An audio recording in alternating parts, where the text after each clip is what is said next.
മാന്യ സുഹൃത്തുക്കൾക്ക് ഇലഞ്ഞൂർ ബ്ലോഗിൻ്റെ പുതിയൊരു വീഡിയോയിലേക്ക് ഹാർദമായ സ്വാഗതം. പ്രിയ സുഹൃത്തുക്കളെ, ഇന്ന് നമ്മൾ റോസ്മേരി എന്ന ഒരു ഔഷധ സസ്യം, അതായത് സുഗന്ധ വ്യഞ്ജന സസ്യം ആണിത്. ഇത് നമുക്ക് ചട്ടിയിൽ വളരെ നല്ല രീതിയിൽ നട്ടു വളർത്താൻ സാധിക്കും. അപ്പോൾ അതിൻ്റെ കൃഷിയാണ് ഇന്ന് ഞാൻ പ്രിയ സുഹൃത്തുക്കളുമായി പങ്കുവെക്കുന്നത്. നമുക്കറിയാം, റോസ്മേരി സുലഭമാണെങ്കിലും ഇത് നല്ല രീതിയിൽ നടുകയാണെങ്കിൽ കിളിച്ച് വരത്തുള്ളൂ. അങ്ങനെ കിളിച്ച് വന്നു കഴിഞ്ഞാൽ നമ്മുടെ വീടിൻ്റെ പരിസരത്തുള്ള ദുർഗന്ധങ്ങളെ വലിച്ചെടുത്തിട്ട് നല്ല ഒരു സുഗന്ധം പുറത്തേക്ക് വിടാനുള്ള ഒരു പ്രത്യേകമായ കഴിവ് ഈ റോസ്മേരിക്കുണ്ട്. അപ്പോൾ അങ്ങനെ ഉള്ള പ്രകൃതിയുടെ വരദാനമായ ഈ റോസ്മേരി നമ്മുടെ ഭവനങ്ങളിൽ 1-2 എണ്ണം വെച്ച് പിടിപ്പിക്കുന്നത് ഉത്തമമാണ്. കാരണം നമുക്കറിയാം, പല വിധത്തിലുള്ള മാനസിക ശാരീരിക രോഗങ്ങൾ അടിക്കടി കേരള ജനതയിൽ വർദ്ധിച്ചു വരികയാണ്.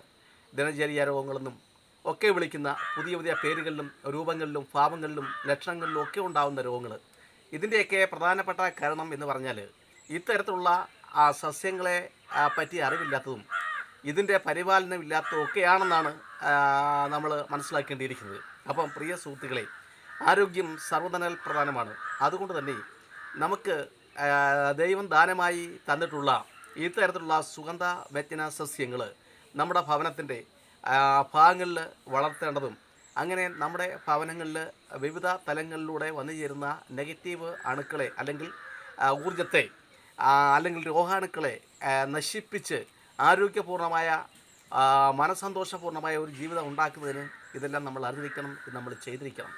നമ്മൾ സമ്പത്തിന് വേണ്ടി, ധനം വരുത്താൻ വേണ്ടി ഓടുന്നുള്ളേ നമ്മുടെ നല്ല പ്രായത്തിൽ തന്നെ ആരോഗ്യം ക്ഷയിക്കുകയും ജീവിതം ദുസ്സഹമാവുകയും നമ്മൾ ഉണ്ടാക്കി വച്ചിരിക്കുന്ന ധനം മുഴുവൻ ചികിത്സയ്ക്ക് വേണ്ടി ചിലവഴിക്കുകയും അങ്ങനെ ശാരീരിക മാനസിക ക്ലേശങ്ങളുടെ നിറയ്ക്കാതിനനുഭവിച്ച് നമ്മുടെ ജീവിതം ദുസ്സഹമായി തീരുകയും ചെയ്യുന്ന അവസ്ഥയിൽ നിന്ന് മോചനം പ്രാപിക്കുവാൻ നമുക്ക് ഇത്തരത്തിലുള്ള കൃഷി രീതികൾ അറിഞ്ഞിരിക്കുകയും അത് പരിശീലിക്കുകയും ചെയ്യുകയാണ്. പ്രിയപ്പെട്ട സുഹൃത്തുക്കളെ, ഏതൊരു വ്യക്തിക്ക് ഒറ്റയ്ക്ക് വളരെ എളുപ്പത്തിൽ ചിലവ് കുറഞ്ഞ രീതിയിൽ ചെയ്യാവുന്ന കൃഷി രീതികളാണ് ഇലഞ്ഞൂർ ബ്ലോഗ് യൂട്യൂബ് ചാനലിലൂടെ അവതരിപ്പിക്കുന്നത്. ഈ യൂട്യൂബ് ചാനൽ ആദ്യമായിട്ടാണ് നിങ്ങൾ കാണുന്നതെങ്കിൽ ഇത്തരത്തിലുള്ള കൃഷി രീതികളും കൃഷിക്കാഴ്ചകളും ആരോഗ്യപൂർണമായ ജീവിതവും മാനസിക സന്തോഷവും കൈവരിക്കാൻ ആഗ്രഹമുണ്ടെങ്കിൽ പ്രിയ സുഹൃത്തുക്കളെ, നിങ്ങൾ ആദ്യമായിട്ടാണ് ഈ ചാനൽ കാണുന്നതെങ്കിൽ ദയവായി ലൈക്ക് ചെയ്യുക, ഷെയർ ചെയ്യുക, സബ്സ്ക്രൈബ് ചെയ്യുക. അതുപോലെ തന്നെ നാളെ വരെ എനിക്ക് പൂർണ്ണ പിന്തുണയും സഹകരണങ്ങളും ഒക്കെ എത്തുന്നത് എന്നെ വളർത്തി വലുതായിക്കൊണ്ടിരിക്കുന്ന എൻ്റെ മാന്യ സുഹൃത്തുക്കൾക്ക്, മാന്യ ബന്ധുമിത്രാദികൾക്ക് ഞാൻ ഒരു ബിഗ് സല്യൂട്ട് രേഖപ്പെടുത്തുന്നു.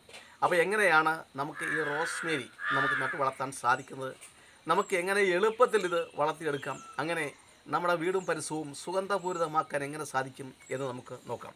അതിന് ഞാനിവിടെ എടുത്തിരിക്കുന്നത് ഇത് ചട്ടിയാണ്. ഇത് മണ്ണുകൊണ്ടുള്ള ചട്ടിയാണ്, മണ്ണുകൊണ്ടുള്ള ചെടിച്ചട്ടിയാണ്. അപ്പം ഈ മണ്ണുകൊണ്ടുള്ള ചെടിച്ചട്ടിക്ക് കുറേ പ്രാധാന്യങ്ങളുണ്ട്. നമുക്കറിയാം, സസ്യങ്ങൾ മുഴുവനും മണ്ണിലാണ് വളരുന്നത്. നമുക്ക് മണ്ണിൻ്റെ സാമീപ്യമില്ലാതെ ജീവിച്ച് മുന്നോട്ട് പോകാൻ സാധ്യമല്ല. അപ്പം മണ്ണ് എന്ന് പറയുന്നത് നമുക്ക് ഏറ്റവും വേണ്ടപ്പെട്ട ഒന്നാണ്. അപ്പം മണ്ണുകൊണ്ടുള്ള ഒരു ചെടിച്ചട്ടി എടുക്കുന്നതായിരിക്കും ഉത്തമം എന്നാണ് എൻ്റെ അഭിപ്രായം. ഇനി മണ്ണുകൊണ്ടുള്ള ചെടിച്ചട്ടി കിട്ടാൻ സാധ്യമല്ലെങ്കിൽ നമുക്ക് മറ്റു രീതിയിലുള്ള ചെടിച്ചട്ടികളായാലും മതി. അതായത് പെയിൻറ്റ് ബക്കറ്റുകൾ, പ്ലാസ്റ്റിക്കിൻ്റെ ചെടിച്ചട്ടികൾ, ഇതൊക്കെ ആയാലും മതി. അപ്പോൾ നമ്മൾ ശ്രദ്ധിക്കേണ്ട കാര്യം എന്ന് വെച്ചാൽ നല്ലൊരു ദ്വാരം, ഒരു സുഷിരം ഈ മൺചട്ടിക്ക് ഉണ്ടായിരിക്കണം. 1-2 സുഷിരം ഉണ്ടായിരിക്കാം. കാരണം ഈ റോസ്മേരിക്ക് വളരെ കുറച്ച് വെള്ളം മാത്രം മതി എന്നുള്ളതാണ് നമ്മൾ മനസ്സിലാക്കേണ്ടത്. അതുകൊണ്ട് തന്നെ ദ്വാരം ഉള്ളതായിരിക്കണം. അതുപോലെ തന്നെ ഈ ദ്വാരം അടഞ്ഞു പോകാതിരിക്കാൻ നമ്മൾ ഇതേപോലെയുള്ള, ഇത് ഓടിൻ്റെ കഷ്ണമാണ്. ഓടിൻ്റെ കഷ്ണമില്ലാത്തവർക്ക് ഒരു കല്ല്, ഉടഞ്ഞു പോകാത്ത ഒരു കല്ല് നമുക്ക് അവിടെ എടുത്തു വെക്കാം. ഇങ്ങനെ ഇതാണ് നോക്കിയിട്ട് കല്ല് കണ്ട് ഇങ്ങനെ എടുത്തു വെക്കാം. എടുത്തു വെച്ച് അത് ദ്വാരം അടയാത്ത രീതിയിൽ ശ്രദ്ധിക്കണം.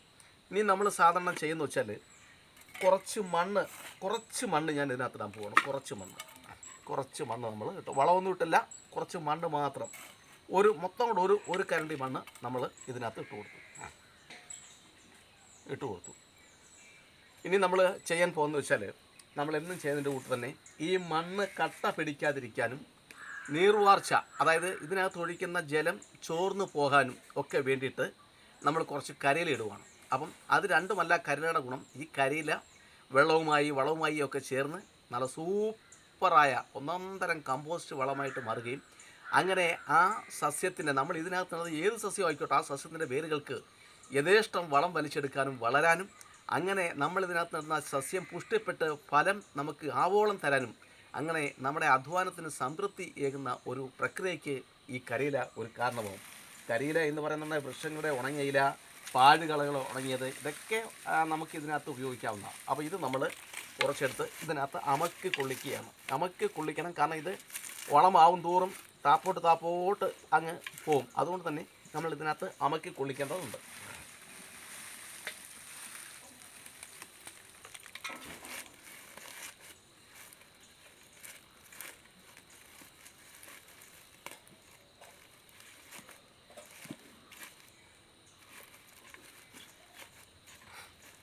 ഇതിനകത്ത് നമ്മൾ അമക്കി കൊള്ളിച്ചു.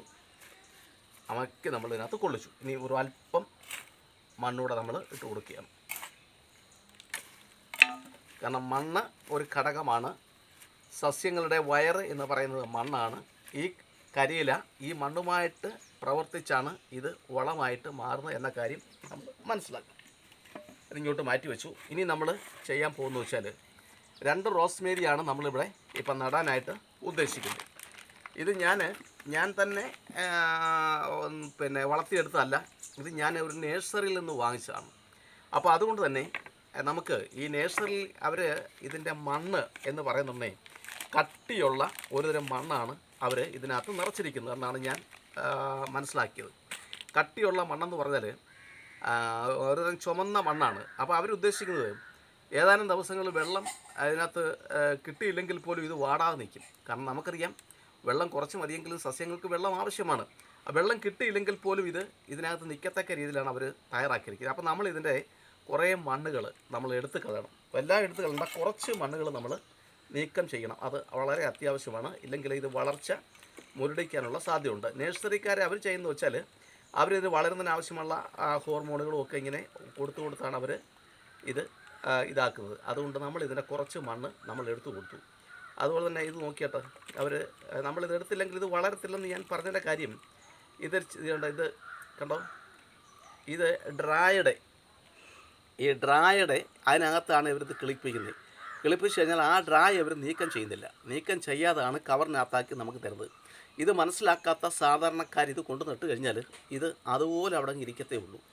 കാരണം അതുപോലെ ഇരിക്കുമെന്ന് പറഞ്ഞാൽ ഇത് വളരത്തില്ല, അങ്ങനെ ഇത് നശിച്ചു പോകും. അങ്ങനെ ഒരു പ്രവണതയാണ് നമ്മൾ കാണുന്നത്. അപ്പോൾ നമുക്ക് ഈ ഡ്രായുടെ നീക്കം ചെയ്തെങ്കിലേ ഇത് വളർത്തുള്ളൂ. അപ്പോൾ അങ്ങനെ വരുന്നുണ്ടെങ്കിൽ ചില വേരുകൾ, ഇതിൻ്റെ വേരുകൾക്കൊക്കെ ചില പ്രശ്നങ്ങളൊക്കെ ഉണ്ടാകും. ആ വേര് കിളിക്കാനും ഒക്കെയുള്ള കാര്യങ്ങൾ നമ്മൾ ചെയ്തെങ്കിലേ ഇത് കിളിച്ച് വരത്തുള്ളൂ. കണ്ടോ, ഈ ഡ്രായ്ക്കകത്ത് ഇവർ പാവി കിളിപ്പിച്ച് അവർ ആ ഡ്രാ മുറിച്ചെടുത്താണ് നമുക്ക് തരാം. കാരണം നമ്മളോട് അവർക്ക് ബാധ്യതയും കാര്യങ്ങളും ഒന്നുമില്ല. ഇത് നമ്മൾ പൈസ മേടിക്കുക അവർ വിൽക്കുക. അപ്പോൾ ഇത് സാധാരണഗതിയിൽ നമ്മൾ ചോദിച്ചാൽ കവറിനകത്തുനിന്ന് ബ്ലേഡ് കൊണ്ട് മാറ്റിയിട്ട് അങ്ങ് നട്ടാൽ മതി എന്ന് പറയും. നട്ടാൽ എന്ന് പറഞ്ഞാൽ അത് ഒരിക്കലും അത് കിളിച്ച് വരത്തുമില്ല. നമ്മളിത് മേടിച്ച് മടുക്കുകയും ചെയ്യും. അപ്പോൾ പ്രിയ സുഹൃത്തുക്കൾ ഇത് മനസ്സിലാക്കണം. ഇത് തൈകൾ പാവുന്ന ഒരു ഡ്രായാണ്, അതിൽ നിന്നും കട്ട് ചെയ്ത് എടുത്തതാണ് സംഗതി. കാരണം ഇത് ലാഭമാണ് അവരുടെ ലക്ഷ്യം. നമ്മൾ അതിൽ നിന്ന് മോചിപ്പിച്ചു. കണ്ടോ, ഇത് സംഭവം പറിച്ചെടുത്തു. കണ്ടോ, ഇത് പറിച്ചെടുത്തു. ഇനിയാണ് നമ്മൾ എന്താ ചെയ്യുക, നമ്മൾ ഈ വെറും മണ്ണിനകത്തോട്ട്, ഞാനിവിടെ മണ്ണിട്ടല്ലോ, വെറും മണ്ണിലോട്ട് ഇത് നമ്മൾ നട്ടു വെക്കുകയാണ്. ശ്രദ്ധിച്ചോണം.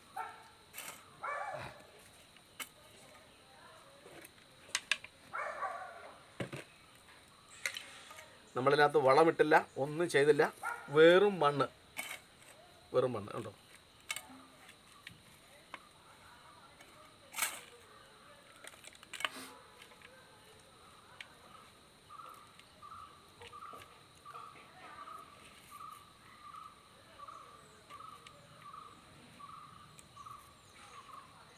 വെറും മണ്ണിലോട്ട് നമ്മൾ നട്ടു. ഇനിയും നമ്മൾ തയ്യാറാക്കിയിരിക്കുന്ന ഒരു സംഗതിയുണ്ട്. ഇത് ഈ കറ്റാർ വാഴ എന്ന് പറയും. കറ്റാർ വാഴ ഉണ്ടോ, ഈ കറ്റാർ വാഴയുടെ പോള മുറിച്ചെടുത്ത് അത് മിക്സിയിലിട്ടടിച്ച് ഇതിൻ്റെ ചാറ്, അതായത് ഇതിൻ്റെ കുഴമ്പ് ആക്കിയ സംഗതിയാണ് ഈ കറ്റാർ വാഴയുടെ ജെല്ലെന്ന് വേണേൽ നമുക്കിതിന് പറയാം. ജെല്ലെന്ന് പറയുന്നുണ്ടെങ്കിൽ ഇത് മഞ്ഞ മാത്രമല്ല, ഇത് മൊത്തം തൊലി. ഇത് ഈ കറ്റാർ വാഴയുടെ ഇതിൻ്റെ ഒരു പോള കണ്ടിച്ചെടുക്കുകയാണ്. അത് കഴുകി വൃത്തിയാക്കിയതിന് ശേഷം മിക്സി അതിലടിച്ചെടുക്കുക. അതിന് തൊലിയൊന്നും ചെത്തിക്കളഞ്ഞ, മുള്ളു പോലും ചെത്തിക്കളയുന്നില്ല. ഇത് നമുക്ക് എന്ത് ചെയ്യണം, ഇത് നമ്മൾ കുറച്ച് വെള്ളത്തിനകത്ത് നമ്മളൊന്ന് ഒഴിക്കുക. വെള്ളത്തിനകത്ത് ഒഴിച്ചൊന്ന് കലക്കണം നമുക്ക്.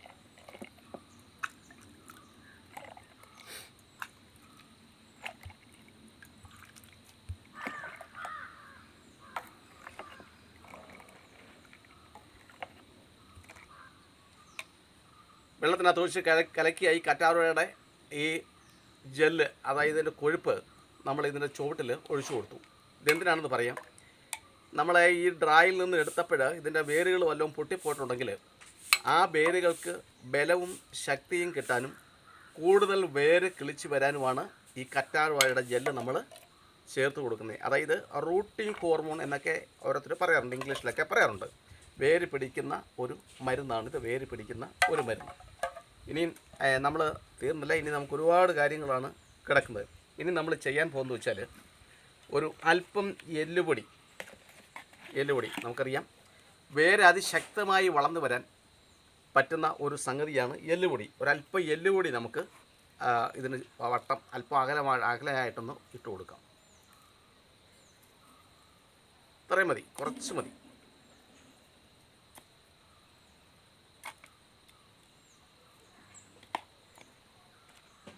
ഇനിയും ഇത് നമുക്കറിയാം, ഇത് വേപ്പിൻ പിണ്ണാക്ക. കാരണം പലരും പറയുന്നുണ്ട് ഈ റോസ്മേരി നേഴ്സറിയിൽ നിന്ന് നല്ല രീതിയിൽ വലിയ റോസ്മേരി മേടിക്കും, വീട്ടിൽ കൊണ്ട് വെച്ചാൽ അത് പിടിക്കുന്നില്ലെന്നും. ഇപ്പം ഏറെക്കുറെ അതിൻ്റെ കാര്യങ്ങൾ മനസ്സിലായല്ലോ. കാരണം ആ ചെറിയ ഡ്രായ് മുറിച്ചാണ് അവർ, കാരണം എളുപ്പത്തിൽ നോക്കുന്നതാണ്. തന്നെയല്ല അവർ ആ ഡ്രായോട് വെക്കുന്നതെന്ന് വെച്ചാൽ അത് അതുപോലെ അങ്ങിരിക്കും, വലുതാവത്തുമില്ല ചെറുതാവത്തുമില്ല. അപ്പോൾ ആ രീതിയിൽ അങ്ങിരിക്കും. നമ്മളത് നല്ല രീതിയിൽ ചെയ്യണമെങ്കിൽ ഇതുപോലെ പഠിച്ച് ചെയ്യണം. പഠിച്ച് ചെയ്തെങ്കിലേ നമുക്കിത് പ്രയോജനമാകും. കാരണം റോസ്മേരി നല്ലതാണ്, ഒരു വീട്ടിൽ സൂക്ഷിക്കേണ്ട സാധനമാണ്, ഒട്ടനവധി ഔഷധഗുണങ്ങളുമാണ്. അപ്പോൾ ഇത് വേര് പിടിച്ച് കിട്ടാൻ ഈ മണ്ണിൽ, നമ്മളിട്ട ഈ മണ്ണിൽ എന്തെങ്കിലും കീടങ്ങളുണ്ടെങ്കിൽ ആ കീടങ്ങളെ നശിപ്പിക്കാനൊക്കെ പറ്റുന്ന ഒരു സംഗതിയാണ് വേപ്പിൻ പിണ്ണാക്ക്. കുറച്ച് വേപ്പിൻ പിണ്ണാക്കൂടെ നമ്മൾ ഇങ്ങനെ ഇട്ടു. അപ്പം അല്പം അകലക്കൂട്ടി നമ്മൾ ഇട്ട് കൊടുക്കാവൂ. കാരണം നിങ്ങൾ ഇതിൻ്റെ ഘടനയൊക്കെ കണ്ടു, തൊട്ടടുത്ത് നമ്മൾ ഇട്ട് കൊടുക്കരുത്, അല്പം അകലക്കൂട്ടിയെ നമ്മൾ ഇട്ട് കൊടുക്കാവൂ. കണ്ടോ, കുറച്ചിട്ട് കൊടുത്താൽ മതി. ഇത്രയും നമ്മൾ ഇട്ട് കൊടുത്തു. ഇനി നമ്മൾ ചെയ്യേണ്ട കാര്യം എന്ന് വെച്ചാൽ എന്താ ചെയ്യുക, ഇനി നമ്മൾ ഇതിൻ്റെ മുകളിൽ കുറച്ച് മണ്ണിട്ട് കൊടുക്കുക.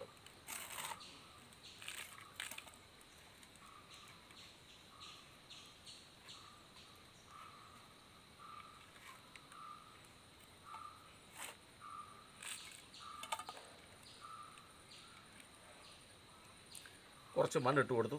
ഇനി നമുക്ക് അല്പം വെള്ളം ഒന്ന് തളിച്ചു കൊടുക്കണം. ആ വെള്ളം തളിക്കുമ്പോൾ ശ്രദ്ധിക്കേണ്ട ഒരു പ്രധാനപ്പെട്ട കാര്യം എന്ന് വെച്ചാൽ, ഞാൻ നേരത്തെ പറഞ്ഞല്ലോ, കുറച്ച് വെള്ളം മതി. കുറച്ച് വെള്ളം എന്ന് വെച്ചാൽ വെള്ളം ഒഴിക്കുന്ന ദിവസം ഇതിൻ്റെ ഇലയിലെങ്ങും വീഴാതെ ചുവട്ടിൽ, ഞാൻ ഈ ഒഴിക്കുന്നതിൻ്റെ കൂട്ട് ചുവട്ടിൽ മാത്രമേ വെള്ളം ഒഴിച്ചു കൊടുക്കാവൂ. ഇലയിൽ വെള്ളം വീഴേണ്ട കാര്യമില്ല. ഇതിന് വെള്ളം വളരെ കുറച്ച് മതി. പക്ഷേ വെള്ളം വളരെ കുറച്ച് മതിച്ചാൽ നമ്മൾ ആഴ്ചയിൽ ഒരു 3 ദിവസമൊക്കെ, 7 ദിവസമാണല്ലോ ഒരാഴ്ച, ആഴ്ചയിൽ ഒരു 3 ദിവസം നമ്മൾ ഇതിൻ്റെ ചുവട്ടിൽ വെള്ളം ഒഴിച്ച് കൊടുത്താൽ മതി. ആ വെള്ളം ഒഴിക്കുന്നുണ്ടെങ്കിൽ ശ്രദ്ധിക്കേണ്ടത് ഇത് ഇലയിൽ വീഴരുത്. അതുപോലെ നല്ല രീതിയിൽ സൂര്യപ്രകാശവും ചൂടും കിട്ടുന്ന സ്ഥലത്ത് വേണം നമ്മളിത് വെക്കാൻ. അപ്പോൾ അങ്ങനെ വരുമ്പോഴേ വേറൊരു പ്രശ്നമുണ്ട്. ഞാൻ പറഞ്ഞല്ലോ, ദുർഗന്ധത്തെ നമ്മുടെ ഭവനത്തിൽ, ഇപ്പോൾ നമ്മൾ മത്സ്യമാംസാദികളൊക്കെ ധാരാളമായിട്ട് ഉപയോഗിക്കുന്ന ഭവനങ്ങളിൽ അതിൻ്റേതായ ഒരു ചെറിയ ദുർഗന്ധമുണ്ട്. എന്തോ പറഞ്ഞാലും ഉണ്ട്. അതിന് നമ്മൾ പെർഫ്യൂംസും ഒക്കെ ധാരാളമായിട്ട് കൊണ്ടൊഴിക്കും. വലിയ വില കൂടുതലാണ് അതിന്, പെർഫ്യൂംസ് അതുപോലെ തന്നെ കുന്തിരിക്കതൊക്കെ. പക്ഷേ അതിന് പകരമായിട്ട് നമുക്ക് വേണമെങ്കിൽ ഈ രാത്രി സമയങ്ങളിൽ ഇതേപോലെ ചട്ടിയിൽ വളർത്തുന്ന ഒരു റോസ്മേരി നമ്മുടെ അടുക്കളയോട് ചേർന്ന് അല്ലെങ്കിൽ അടുക്കളയിലോ തന്നെ കൊണ്ടുവച്ചാൽ ആ ദുർഗന്ധത്തെ മുഴുവൻ ഇത് ആദർശം ചെയ്യുകയും പകരം സുഗന്ധം ആ മുറി മൊത്തം വ്യാപിപ്പിക്കുന്നതിനുള്ളൊരു സംവിധാനം ഉണ്ടാവുകയും ചെയ്യും. അത് നമുക്ക് പരീക്ഷിക്കാം. അപ്പോൾ നേരം വിളിക്കുന്നുണ്ടെങ്കിൽ എടുത്ത് വെയിലത്ത് കൊണ്ട് വെക്കണം, ഇല്ലെങ്കിൽ ഇത് നശിച്ചു പോകും, പഴുത്തു പോകും. അപ്പോൾ അത് നമുക്കൊന്ന് പരീക്ഷിച്ച് നോക്കാൻ പറ്റുന്നതാണ്. പിന്നീട് നമുക്ക് ആഹാര സാധനങ്ങൾക്ക് ഗുണം വർദ്ധിപ്പിക്കാൻ, രുചി വർദ്ധിപ്പിക്കാൻ, അതുപോലെ തന്നെ നമ്മുടെ മുടി വളരുന്നതിന്, അതുപോലെ തന്നെ മുഖത്തൊക്കെ നല്ല സൗന്ദര്യം ഉണ്ടാകുന്ന സൗന്ദര്യവർദ്ധക വസ്തുക്കളായിട്ടും ഒക്കെ ഇത് ഉപയോഗിക്കാൻ പറ്റും. അപ്പോൾ നമ്മൾ ശ്രദ്ധയോടെ ചെയ്തെങ്കിലേ ഇത് പിടിച്ച് കിട്ടത്തുള്ളൂ. അല്ലെങ്കിൽ നമ്മുടെ നേഴ്സറിയിൽ നിന്ന് വാങ്ങിച്ച പൈസ സ്വഹയായിപ്പോവും. ആഴ്ച 3 ദിവസം അതിന് ചുവട്ടിൽ വെള്ളം നമ്മൾ ഒഴിച്ചു കൊടുക്കുക. ഇനി നമ്മൾ ചെയ്യേണ്ട മറ്റൊരു കാര്യമുണ്ട്. ഇപ്പോൾ കുറേ കാര്യങ്ങൾ നമ്മൾ ചെയ്തു. ഇനി നമ്മൾ ചെയ്യേണ്ടതെന്ന് വെച്ചാൽ നമ്മൾ ഈ ഇട്ട് കൊടുത്ത വളം പിടിച്ചെടുക്കാൻ, കാരണം ഈ നേഴ്സറിയിൽ നിന്ന് മേടിച്ച ഈ തൈക്ക് അവരെന്തൊക്കെയാണ് കൊടുത്തതെന്ന് നമുക്കറിയത്തില്ല. അവർ ഹോർമോൺ മാത്രമാണോ കൊടുത്തത്, വളർച്ചാ ഹോർമോൺ മാത്രമാണോ കൊടുത്തത്, അവർ ഇത് ഇങ്ങനെ തന്നെ നിൽക്കാൻ വേണ്ടി എന്തെങ്കിലും ചെയ്തിട്ടുണ്ടോ എന്ന് നമുക്കറിയത്തില്ല. അവരോട് ചോദിച്ചാൽ അവർ പറയത്തില്ല. അപ്പോൾ അതിന് നമ്മൾ ചെയ്യുന്നത് വെച്ചാൽ ഈ സൂഡോമോണസ് എന്ന് പറയുന്ന ഒരു പൊടിയുണ്ട്. അപ്പം ഇത് ഞാൻ എൻ്റെ പല വീഡിയോയിലും പറഞ്ഞിട്ടുണ്ട് സൂഡോമോണസ്. അപ്പോൾ ഈ സൂഡോമോണസ് നമുക്കൊരു 5 മില്ലി എടുത്ത് കലക്കണം. 5 മില്ലി എടുത്ത് 1 ലിറ്റർ വെള്ളത്തിൽ നമുക്ക് കലക്കണം. കലക്കി അതിനകത്തുനിന്ന് കുറച്ച് ഇതിൻ്റെ ചുവട്ടിൽ ഒഴിച്ചു കൊടുക്കണം. അപ്പോൾ അതെന്താണെന്ന് ചോദിച്ചാൽ അത് ഈ വേരിൽ ചെല്ലുകയും ഇതിനകത്തെ പോഷക ഗുണങ്ങൾ വലിച്ചെടുക്കാൻ വേരിനൊരു പ്രേരണ കൊടുക്കുകയും ചെയ്യും. ഒപ്പം എന്തെങ്കിലും പൂപ്പലോ അതുപോലെ തന്നെ അങ്ങനെയൊക്കെ ഉണ്ടെങ്കിൽ അങ്ങ് നശിച്ചു പോവുകയും ചെയ്യും. ഇത് ഒരുതരം ബാക്ടീരിയയാണ്, അത് നമ്മൾ മനസ്സിലാക്കണം. ഈ ബാക്ടീരിയ നമ്മൾ ഇതിനകത്ത് ഇടുന്നുണ്ടെങ്കിൽ അത് 10 മടങ്ങായിട്ട് അങ്ങ് പെറ്റി വരികി വിഘടനങ്ങൾ മണ്ണിൽ വിഘടിച്ച് എന്ത് ചെയ്യും, ഇതിന് ശക്തമായി വളരാനുള്ള ഒരു സംവിധാനം ഈ മണ്ണിൽ ഒരുക്കി കൊടുക്കും. അങ്ങനെ ഇതങ്ങ് വളരും. അപ്പോൾ സൂഡോമോണസ് ഉപയോഗിക്കുമ്പോൾ നമ്മൾ ശ്രദ്ധിക്കേണ്ട 1-2 കാര്യങ്ങളുണ്ട്. ഒന്ന്, ഇത് നമ്മൾ കലക്കി ഒഴിച്ചതിന് ശേഷം നമ്മുടെ കൈകൾ വൃത്തിയാക്കണം. നമ്മൾ വൃത്തിയാക്കണം. ഇതിപ്പോൾ ഞാൻ അരിച്ചൊഴിക്കുകയാണ്. കാരണം ഇതിൻ്റെ ഇലകളിൽ അരിക്കാതെ നമ്മൾ ഇതിൻ്റെ ഇലകളിൽ ഇട്ട് കഴിഞ്ഞാൽ ഇലകൾ പഴുത്ത് പോകാനുള്ള സാധ്യതയുണ്ട്. അതുപോലെ തന്നെ ഇത് അരിച്ച്, അതായത് ഇങ്ങനെ ഇട്ട് കലക്കി വെള്ളത്തിനകത്ത് ലയിപ്പിച്ചതിന് ശേഷം അത് നമ്മൾ കോരി ഒഴിച്ച് കൊടുത്താൽ മതി. പിന്നെ അല്ലെങ്കിൽ വേണമെങ്കിൽ നമുക്ക് ചെറിയ രീതിയിൽ സ്പ്രേ ചെയ്യാം. അതിൻ്റെ റോസ്മേരിക്ക് അതിൻ്റെ ഒന്നും ആവശ്യമില്ല.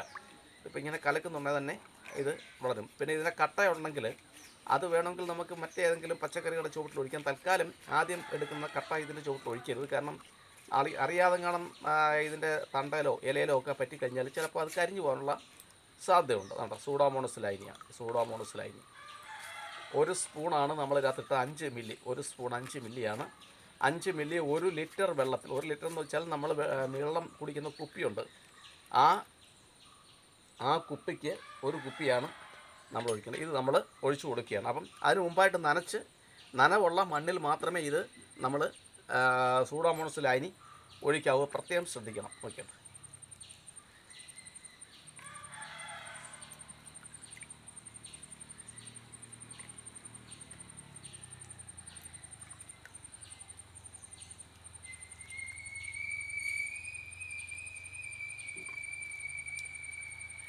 ഇത് ആഴ്ചയിൽ 1 തവണ വീതം നമ്മൾ ചെയ്ത് കൊടുക്കുന്ന നല്ലതാണ്.